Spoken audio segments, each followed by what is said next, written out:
యెహోవా నా బలమా, యథార్థమైనది నీ మార్గం, పరిపూర్ణమైనది నీ మార్గం. యెహోవా నా శత్రువులు నన్ను చుట్టినను, నరకపు పాశములరికట్టినను. నా శత్రువులు నన్ను చుట్టినను, నరకపు పాశములరికట్టినను. వరద వలె భక్తిహీనులు పోర్లిన్, వరద వలె భక్తిహీనులు పోర్లిన, విడువక నన్ను ఎడబాయని దేవా, విడువక నన్ను ఎడబాయని దేవా. యెహోవా నా బలమా, యథార్థమైనది నీ మార్గం, పరిపూర్ణమైనది నీ మార్గం. యెహోవా మరణపు తురులలో మరువక మొరలిడ, ఉన్నత దుర్గమై రక్షణ శృంగమై. మరణపు తురులలో మరువక మొరలిడ, ఉన్నత దుర్గమై రక్షణ శృంగం. తన ఆలయములో నా మొర వినెను, తన ఆలయములో నా మొర వినెను. అదిరెను ధరణి భయకంపముచే, అదిరెను ధరణి భయకంపముచే. యెహోవా నా బలమా, యథార్థమైనది నీ మార్గం, పరిపూర్ణమైనది నీ మార్గం. యెహోవా పౌరుషము గల ప్రభు కోపింపగ, పర్వతముల పునాదులు వణికెను. పౌరుషము గల ప్రభు కోపింపగ, పర్వతముల పునాదులు వణికెను. తన నోట నుండి వచ్చిన అగ్ని, తన నోట నుండి వచ్చిన అగ్ని, దహించి వేసెను వైరులనెల్లన్, దహించి వేసెను వైరులనెల్లన్. యెహోవా నా బలమా, యథార్థమైనది నీ మార్గం, పరిపూర్ణమైనది నీ మార్గం. యెహోవా మేఘములపై ఆయన వచ్చు, మేఘములను మన మాటుగా చేయును. మేఘములపై ఆయన వచ్చు, మేఘములను తన మాటుగా చేయును. ఉరుముల మెరుపు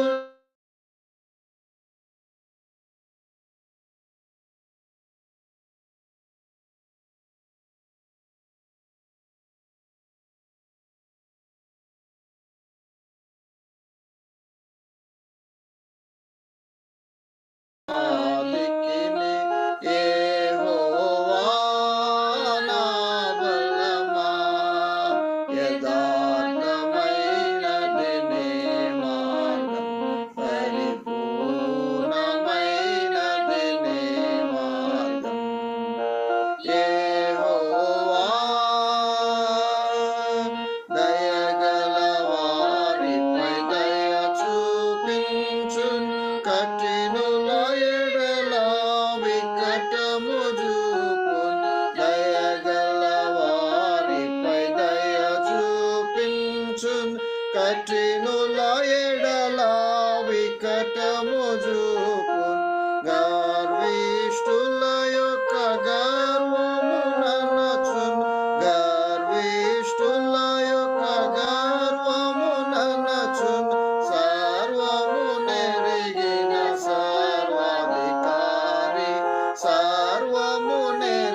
వెలుపల చేర్చిన బలమైన దేవుడు, వెలుపల చేర్చిన బలమైన దేవుడు, యెహోవా నా బలమా, యథార్థమైనది నీ మార్గం, పరిపూర్ణమైనది నీ మార్గం.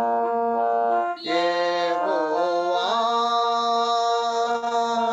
నా కాళ్ళను లేడి కాళ్ళగజేసి, ఎత్తైన స్థలముల శక్తితో నిలిపి, నా కాళ్ళను లేడి కాళ్ళగజేసి, ఎత్తైన స్థలముల శక్తితో నిలిపి, రక్షణ కేడెవు నాకందించి, రక్షణ కేడెవు నాకందించి, అక్షయముగా తన పక్షము చేర్చిన, అక్షయముగా తన పక్షము చేర్చిన, యెహోవా నా బలమా, యథార్థమైనది నీ మార్గం, పరిపూర్ణమైనది నీ మార్గం. యెహోవా యెహోవా జీవము గల దేవా, బహుగా స్తుతులకు అర్హుడవైవే. యెహోవా జీవము గల దేవా, బహుగా స్తుతులకు అర్హుడవైవే. అన్యజనులలో ధన్యత చూపుచు, అన్యజనులలో ధన్యత చూపుచు, హల్లెలూయా స్తుతి గానము చేసెద, హల్లెలూయా స్తుతి గానము చేసెద. యెహోవా నా బలమా, యథార్థమైనది నీ మార్గం, పరిపూర్ణమైనది నీ మార్గం. యెహోవా. దేవునికి వందనాలు. మన జీవితాల్లో మరొక ప్రభు దినాన్ని దేవుడు అనుగ్రహించినాడు. ఆత్మతో సత్యముతో తనను ఆరాధించాలని దేవుని యొక్క ఉద్దేశం. ఈ దినము కొరకై దేవుని వాక్యములో నుండి రోమీయులకు రాసిన పత్రిక 12వ అధ్యాయము 2వ వచనాన్ని ఆరాధన కొరకై ధ్యానించుకుందాం. రోమన్స్ చాప్టర్ 12, రోమీయులకు రాసిన పత్రిక 12వ అధ్యాయము 2వ వచనం. Second verse I'm reading. 2వ వచనం. మీరు ఈ లోక మర్యాదను అనుసరింపక ఉత్తమమును అనుకూలమును సంపూర్ణమునయున్న దేవుని చిత్తమేదో పరీక్షించి తెలుసుకొనున్నట్లు మీ మనస్సు మారి నూతన మగుట వలన రూపాంతరము పొందుడి. దేవుడి వాక్య భాగాన్ని ఆశీర్వదించి ఆత్మతో సత్యముతో ప్రభును ఆరాధించటానికి ఈ వాక్యము ద్వారా మనలను సిద్ధపరచునుగాక. ఈరోజు మనము తీసుకునే అంశము సంపూర్ణమునయున్న దేవుని చిత్తం, God's will, perfect God's will అనే మాటను మనము తీసుకుంటున్నాం. సోదరుడు భగత్ సింగ్ గారు ఆయన చేసినటువంటి ఒక స్టేట్మెంట్ ఏంటంటే, the greatest privilege of a believer, ఒక విశ్వాసికి ఉన్నటువంటి గొప్ప ఆధిక్యత ఏంటి అని అంటే, finding, knowing and doing God's will అన్నాడు. దేవుని చిత్తము తెలుసుకొనుట. ఇప్పుడు మనం చదివిన వాక్య భాగంలో తెలుసుకొనుట అనే మాట ఉంది. తెలుసుకొనుట, నోయింగ్, తర్వాత ఫైండింగ్, నోయింగ్ అండ్ డూయింగ్, తెలుసుకొనుట, ఎరుగుట, చేయుట, దేవుని చిత్తము చేయుట. ఒక విశ్వాసికి అదొక గొప్ప ఆధిక్యత. మనం చదివిన వాక్య భాగములో 3 మాటలు ఉపయోగించినాడు దేవుని చిత్తమును గూర్చి. అది ఉత్తమమైనటువంటి దేవుని చిత్తం, ఉత్తమమైనది, అనుకూలమైనది, సంపూర్ణమైనది. ఇంగ్లీష్లో ఇట్ ఈస్ గుడ్ అంటే మన జీవితానికి ఏదైతే మంచిదో దేవుని చిత్తము మనకు మంచిది అది మనకు అనుగ్రహించేదిగా ఉన్నది. రెండవది యాక్సెప్టబుల్, అంటే అది లీగల్గా, మారల్గా, అన్ని విధాలుగా వాట్ దట్ ఈస్ యాక్సెప్టబుల్ అది మనకు తెలియజేసేదిగా దేవుని చిత్తం ఉన్నది. మనకు మంచిది, గుడ్, మేలు చేసేది. రెండవది అది acceptable in all manners and perfect will of God, అంటే అది పరిపూర్ణమైనది. అంటే అది పాక్షికంగా లేక కొంచెం మేలు చేసి కొంచెం నష్టం చేసి అట్లా కాదు, అది పర్ఫెక్ట్, అది పరిపూర్ణమైనటువంటి దేవుని చిత్తం. ఈరోజు మనం దేవుణ్ణి ఎందుకు ఆరాధిస్తాము ఈ దినం అంటే, దేవుడు మనలను రక్షించి తన బిడ్డలుగా చేసుకొని, అంతేకాకుండా ఆయన మనని అట్లా వదిలేయకుండా తన పరిపూర్ణ చిత్తాన్ని మనకు తెలియజేస్తూ మనల్ని నడిపించే దేవుడై ఉన్నాడు. కాబట్టి దాన్ని బట్టి మనం దేవుణ్ణి ఆరాధించాలా. చాలామంది మనం రాజుల కథలు మనం చూస్తూ ఉంటాం. ఆ రాజులు కొందరిని తెచ్చుకొని, అంటే వారిని బానిసలుగానో లేకపోతే ఈవెన్ వాళ్ళ అంతఃపురంలో కొంతమంది రాజకుమారులను తీసుకొచ్చుకొని వాళ్ళ అంతఃపురంలో పెట్టుకునేవారు. అంటే దౌత్యపరంగా అటువంటి పనులు చేసేవారు. వారికి రాజకుమారుల్లాగానే అన్ని మర్యాదలు చేసేవారు. కానీ అటు వారికి సమస్తము తెలియజేస్తారా అంటే నో. వాళ్ళ సీక్రెట్స్ అన్ని తెలుపుతారా అంటే తెలుపరు. కానీ దేవుడు మనలను తనకు దాసులుగా కాకుండా తనకు స్నేహితులుగా చేసుకున్నాడంటే, అంటే he wants to reveal everything to us. He want to tell, he want to speak, he want to communicate with us. కాబట్టి మన దేవుడు రక్షించిన తర్వాత మన అట్లా తీసుకొచ్చుకొని తన చేతిలో గుప్పిట్లో పెట్టుకొని అట్లా పెట్టుకోలా. ఆయన ఏం చేసినాడు, ఆయన మనకు ఒక మంచి కాపరిగా ఆయన ఉంటూ ఆయన మనకు తన చిత్తాన్ని బయలుపరిచేవాడుగా ఉంటా ఉన్నాడు. మొట్టమొదట మన విషయంలో దేవుని చిత్తం లేకపోతే దేవుని చిత్తము అనేది ఏంటి అనేది మనం తెలుసుకోవాలి. దేవుని చిత్తము అని అంటే మన జీవితాలు ఎట్లుండాలి అని దేవుడు కోరుతున్నాడు. అది దేవుని చిత్తం, అది దేవుని చిత్తం. మనం చూస్తాము సృష్టి ఆరంభములో ఆదికాండము 1వ అధ్యాయంలో చాలాసార్లు నేను ఇది చెప్పే ఉంటాను. ఇది మంచిది అంటాడు మొదటి రోజు, రెండవ రోజు ఇది మంచిది, అట్లా ఎవ్రీడే మంచిది మంచిది మంచిది అన్నాక లాస్ట్ డే అంటాడు ఇది చాలా మంచిది. ఎవరికి మంచిది అనే ప్రశ్న వేసుకుంటే మనుషునికి మంచిది. దేవుడు డిసైడ్ చేస్తూ ఉన్నాడు ఇవి మనుషునికి మంచిది. దేవుడు డిసైడ్ చేసిందే దేవుని చిత్తం. కీర్తన గ్రంథంలో కీర్తనకారుడు అంటాడు, భూమికి ఆకాశము ఎంత ఉన్నతమైనదో దేవుడు మన కొరకు ఆయన చేసినటువంటి ఆలోచనలు, దేవుని యొక్క మార్గములు అంత ఉన్నతమైనవి అని అంటాడు. అంటే మన థింకింగ్, మన ఆలోచనలో మనకు మంచిది ఏంటి లేక మనకు అనుకూలమైనది ఏంటి అని మనం ఆలోచిస్తే మనం ఒక లెవెల్లో ఆలోచిస్తాం. కానీ దేవుడు ఎంత ఉన్నతంగా ఆలోచిస్తాడంటే, భూమికి ఆకాశము ఎంత ఉన్నతంగా ఉందో అంత ఉన్నతంగా ఆయన ఆలోచిస్తాడు. దేవుడు మన కొరకు ఆలోచించినవి లేక సిద్ధపరిచినవి అవి కంటికి కనబడలేదు, చెవికి వినబడలేదు, మనుష్య హృదయమునకు గోచరము కాలేదు. అంత గొప్ప వాటిని దేవుడు మన కొరకు సిద్ధము చేసినాడు. దట్ ఈస్ గాడ్స్ విల్, అది దేవుని చిత్తము. పరలోకమును గురించి ఏదైతే వ్రాయబడిందో మనం చదువుతున్నామో తెలుసుకున్నామో అది చాలా తక్కువ. అక్కడ పోయినాక మనం చూస్తే అది ఇంకా చాలా గొప్పదిగా ఉంటుంది. కాబట్టి దట్ ఈస్ గాడ్స్ విల్. దేవుడు ఆదాము హవ్వలను సృజించేంట ఆదికాండము 2వ అధ్యాయంలో మనం చూస్తే, ఆదికాండం 2వ అధ్యాయం 8-9 వచనాలు చదువుతాను. ఏదైనా తోటలో వారిని పెట్టినాడు. 8-9 వచనాలు.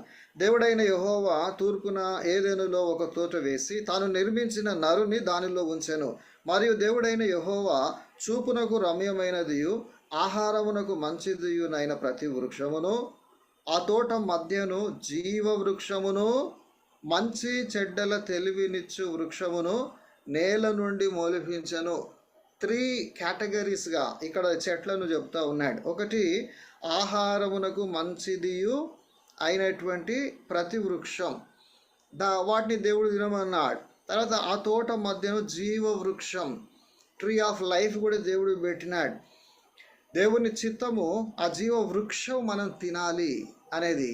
ప్రకటన గ్రంథంలో జీవవృక్ష ఫలమును భుజింపనిత్తును అనే మాట మనం చూస్తాం. తర్వాత మూడవ మాట, అది మనం ఇప్పుడు ఆలోచించాల్సింది ఏంటంటే, మంచి చెడ్డల తెలివినిచ్చు వృక్షమును నేల నుండి మొలిపించను. మంచి చెడ్డల తెలివి ఇచ్చే ఒక వృక్షం కూడా దేవుడు పెట్టినాడు. అంటే there is a source for knowing good and evil. మంచి చెడ్డలను తెలుసుకోవటానికి ఒక మూలము, ఒక సోర్స్ను దేవుడు పెట్టినాడు. పెట్టి ఏమన్నాడంటే 16-17 వచనాల్లో 17 చదువుతాను. నువ్వు ప్రతి వృక్షాన్ని నిరభ్యంతరంగా తినొచ్చు, అయితే 17th వర్స్, మంచి చెడ్డల తెలివినిచ్చు వృక్ష ఫలములను తినకూడదు అన్నాడు. అంటే do not look for the knowledge of good and evil from this other sources. నేనే, నా నుండే ఈ మంచి చెడ్డల తెలివి నువ్వు సంపాదించాలి. నా చిత్తం ఏంటో నువ్వు తెలుసుకోవాలి. బయట ఈ లోకములో ఏదైతే మంచి చెడ్డల తెలివినిచ్చే సిస్టమ్ ఉందో, వరల్డ్ సిస్టమ్ ఉందో, మీరు దాని నుండి ఈ మంచి చెడ్డలు తెలుసుకోవటానికి ప్రయత్నం చేయొద్దు అని దేవుడు చెప్తా ఉన్నాడు. మరలా మన వాక్య భాగానికి వద్దాం. రోమీలకు రాసిన పత్రిక 12వ అధ్యాయం 12th చాప్టర్ 2nd వర్స్, 2వ వచనం. మీరు ఈ లోక మర్యాదను అనుసరింపక. ఆ మొదటి భాగం చూడండి. ఈ లోక మర్యాద అదేంటి? ఈ లోకంలో కూడా మంచి చెడ్డలను మనకు నేర్పే ఒక సిస్టమ్ ఉంది. ఈ లోకంలో అన్ని అపవిత్రమైనటువంటి విధానములో, అక్రమమైనటువంటి విధానములో, దౌర్జన్యముతో, మోసముతో ఏ విధంగానైనా నువ్వు డబ్బు సంపాదించు, నువ్వు పైకి ఎదుగు అనేది లోకం చెప్తుంది. అది ఈ లోక పద్ధతి. దేవుడు అంటాడు, no, it's not my will. దేవుని చిత్తం అది కాదు. దేవుడు ఏం కోరుతున్నాడంటే, ఈ మంచి చెడ్డల తెలివినిచ్చు వృక్ష ఫలాన్ని మీరు తినకూడదు, అక్కడి నుండి జ్ఞానాన్ని సంపాదించుకోకూడదు. మరి ఎక్కడి నుండి సంపాదించుకోవాలా? యాకోబు పత్రిక 1వ అధ్యాయం 5వ వచనం. యాకోబు పత్రిక 1వ అధ్యాయము 5వ వచనం. అక్కడ దేవుడు ఏమంటున్నాడంటే, మీలో ఎవరికైనాను జ్ఞానము కొదువుగా ఉన్న ఎడల అతడు దేవుని అడగవలెను, అప్పుడు అది అతనికి అనుగ్రహింపబడును. ఏమంటున్నాడు? జ్ఞానం కొదువుగా ఉన్న ఎడల, I am the source of wisdom అని దేవుడు అంటా ఉన్నాడు. అక్కడ లోకంలో కూడా ఒక సోర్స్ ఉంది, మీరు దాన్ని అనుసరింపవద్దు. మీకు జ్ఞానం కావాలి అని అంటే ఎవరిని అడగాలట? దేవుణ్ణి అడగండి, అప్పుడు అది మీకు అనుగ్రహింపబడను. ఆ తర్వాత మాట చూడండి, 5వ వచనం 2వ భాగం. యాకోబు పత్రిక 1వ అధ్యాయము 5వ వచనంలో చివరి భాగం. ఆయన ఎవరిని గద్దింపక అందరికీ ధారాళముగా దయచేయువాడు. ఏంటి ఇస్తాడు? ధారాళంగా జ్ఞానం ఇస్తాడు. ఏం జ్ఞానం ఇది? ఇది ఈ లోక సంబంధమైనటువంటి జ్ఞానం కాదు. ఇదే యాకోబు పత్రిక 3వ అధ్యాయము 17వ వచనం, 17th వర్స్. అయితే పైనుండి వచ్చు జ్ఞానం. ఇది ఏ జ్ఞానమో? పైనుండి వచ్చు జ్ఞానం. ఆ తర్వాత ఆ మాటలు చూడండి, ఆ జ్ఞానమును గురించి వివరించినాడు. పవిత్రమైనది, సమాధానకరమైనది, మృదువైనది, సులభముగా లోబడినది, కనకరంతోనూ మంచి ఫలములతోనూ నిండుకొనినది, పక్షపాతమైనను వేషధారణ అయినను లేనిది అయి ఉండును. నీతి ఫలము సమాధానము చేయు వారికి సమాధానమందు విత్తబడును. కాబట్టి ఇక్కడ పైనుండి వచ్చే జ్ఞానము అది పవిత్రమైనది, పరిశుద్ధమైనది. పైన చెప్తాడు 15వ వచనంలో,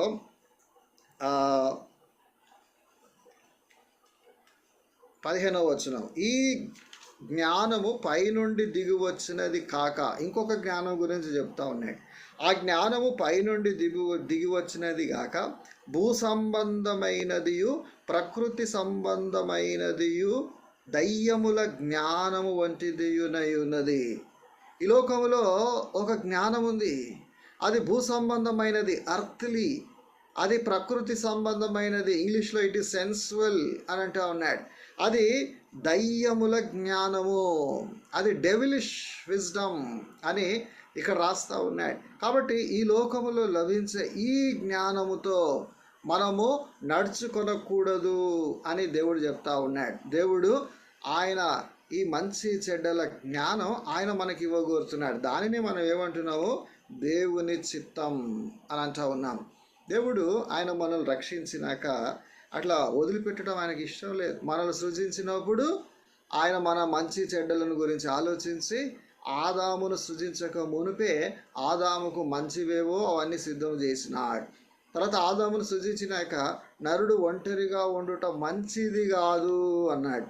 ఏది మానవునికి మంచిది కాదో ఎవరు డిసైడ్ చేసినారు? దేవుడే డిసైడ్ చేసినాడు. కానీ మంచి చెడ్డల తెలివినిచ్చు వృక్ష ఫలాన్ని తిన్నాక మనుషుడు తానే డిసైడ్ చేసుకుంటున్నాడు. ఇప్పుడు ఆ జ్ఞానం సంపాదించినాడు. ఇప్పుడు దేవుడు ఏం కోరుతున్నాడు అని అంటే, దేవుడు మనకు ఫ్రీ విల్ ఇచ్చినాడు. కానీ ఇప్పుడు మనం ఏం చెప్పాలంట? ప్రభువా, నా చిత్తము కాదు నీ చిత్తమే సిద్ధించునుగాక అని మనం ఆయనను మనకు ప్రభువుగా చేసుకొని మనము ఆయన చిత్తము కొరకు, ఆయన ఆజ్ఞ కొరకు ఎదురు చూసే వారంగా ఉండాలని, ఆయన చిత్తము ఆయన ఆజ్ఞకు నేను లోబడతాను అని మనం సిద్ధంగా ఉండాలి అని దేవుడు కోరుతా ఉన్నాడు. ఎవరైతే అట్లా దేవుని చిత్తమునకు దేవుని ఆజ్ఞకు లోబడుతూ దేవుని మార్గంలో నడవాలని కోరుతున్నారో అటువంటి వారిని ఆయన నడిపించాలని కోరుతా ఉన్నాడు. కీర్తన 23 మనకు తెలుసు కదా, యెహోవా నా కాపరి, నాకు లేమి కలుగదు అని అంటాడు. అంటే ఆయన మనకు కాపరిగా ఉండగోరుతున్నాడు. కాపరి అంటే గొర్రెలు వదిలిపెట్టి వెళ్ళిపోడు, గొర్రెల దగ్గరే ఆయన ఉంటాడు. కాబట్టి ఆయన మనకు వెంట ఉండి ఎవ్రీ స్టెప్లో మనల్ని నడిపించాలి అని ఆయన కోరుతా ఉన్నాడు. అక్కడ ఆ గొర్రెల కాపరి ఏం చేస్తూ ఉన్నాడు? శాంతికరమైన జలముల చెంతకు నడిపిస్తూ ఉన్నాడు. తర్వాత ఆయన నీతి మార్గములలో నడిపిస్తూ ఉన్నాడు. ఆ రీతిగా ఇంకా చాలా విషయాలు ఆ కీర్తనలో మనం చూస్తాం.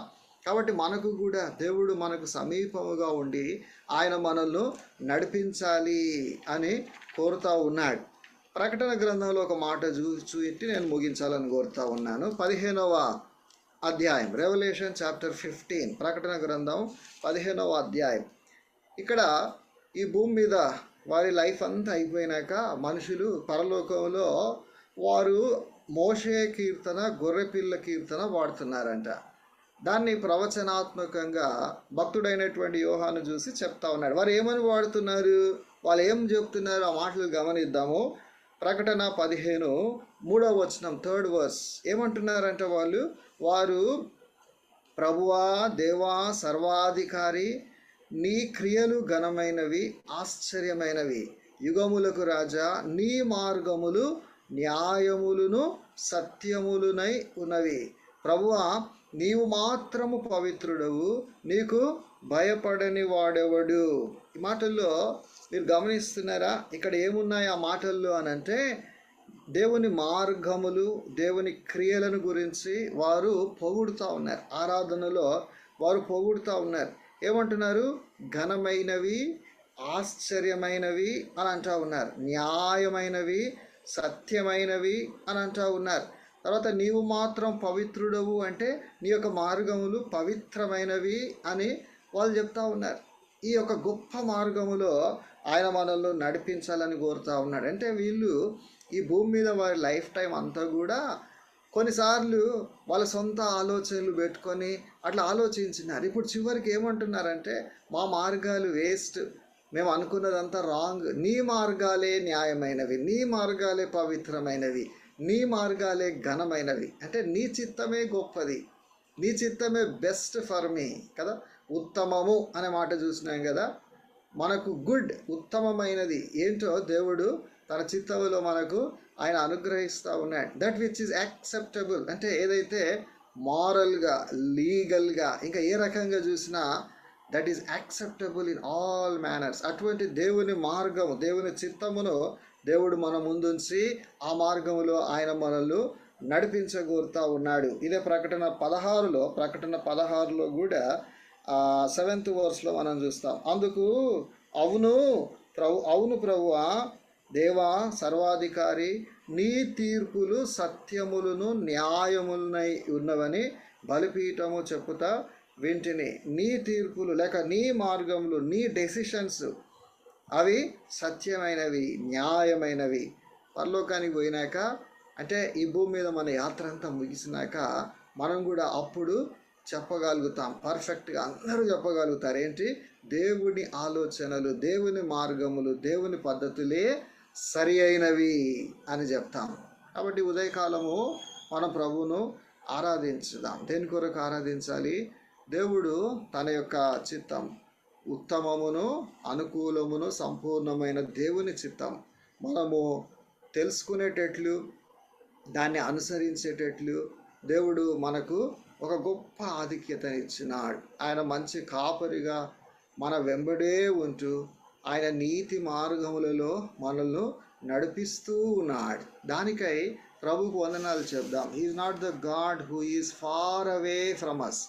ఆయన మన నుండి దూరముగా ఉండినవాడు కాదు. యాకోబు పత్రికలో మనం చూసినాం, ఎవరిని గద్దింపక దేవుని నడిపింపు ఎవరెవరు కోరుతున్నారో వారందరికీ కూడా ఆయన ధారాళముగా ఆ జ్ఞానము లేక తన నడిపింపును ఇచ్చేవాడు. ఎవరిని కూడా గద్దించాడు. ఎవరైతే ఇష్టపడరో, దేవుని మార్గాల్లో నడవటం ఇష్టపడక సొంత మార్గమును తప్పిపోయిన కుమారునిలాగా ఎంచుకుంటున్నారో వాళ్ళు నష్టపోతారు. కానీ దేవుడైతే ఆ తండ్రిలాగా ఎప్పుడు తన చాచిన చేతులతో తన యొద్దకు రమ్మని తన నడిపింపు ఇవ్వటానికి, తన చిత్తమును బయలుపరుస్తూ నడిపించటానికి ఆయన ఎల్లప్పుడూ సిద్ధముగా ఉన్నాడు. అంత మంచి దేవుడు మనకు లభించినందుకై ఉదయకాలం ప్రభును ఆరాధించుదాం, స్తుతించుదాం. ఎవరైతే ఆరాధకులు సిద్ధంగా ఉన్నారో మైక్ అన్మ్యూట్ చేసుకొని వాళ్ళు ఆరాధించాలని ప్రభు పేరట మనవి చేస్తున్నాం. ఎవరైనా సిద్ధంగా ఉన్నవారు మైక్ అన్మ్యూట్ చేసుకొని ఆరంభించాలని మనవి